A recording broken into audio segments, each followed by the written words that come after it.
Petroleum मसनूआत की कीमतों में इजाफा के असरात जहां दीगर अशिया ज़रूरिया पर पड़े हैं, वहीं डीजल पर भी बहुत बुरे असरात मुरतब हुए हैं। किसानों का कहना है कि जब से डीजल की कीमत में इजाफा हुआ है तब से मिल ही नहीं रहा। गंदम की फसल से फरागत के बाद सब्जियां भी काश्त नहीं हो सकीं और धान की पनीरी काश्त के लिए तैयारी के आखिरी मराहल में है, मगर डीजल है कि दस्तयाब ही नहीं और बिजली की लोड शेडिंग भी जारी है।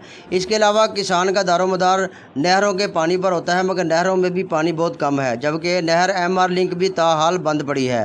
नहर MR लिंक में मई में पानी छोड़ा जाता था, मगर ताहाल पानी नहीं छोड़ा गया और इससे लिंक राजबाएँ भी खुश्क हो गई हैं, जिसके बायस काश्तकार सब्जियां काश्त नहीं कर सके। यही सूरत हाल रही तो धान की फसल भी मुतासर हो सकती है, जिससे मुल्क की मईशत को बड़ा धचका लग सकता है और सब्जियां और चावल की कीमतें बढ़ने से इसके असरात बराह रास्त आम आदमी की जेब पर पड़ेंगे। किसानों का कहना है कि नहरी पानी को चालू किया जाए और डीजल की कीमतों में कमी की जाए ताकि हम फसलों को अच्छे तरीके से सराब कर सकें। मोहम्मद अमीन रज़ा, वश न्यूज़, डस्का।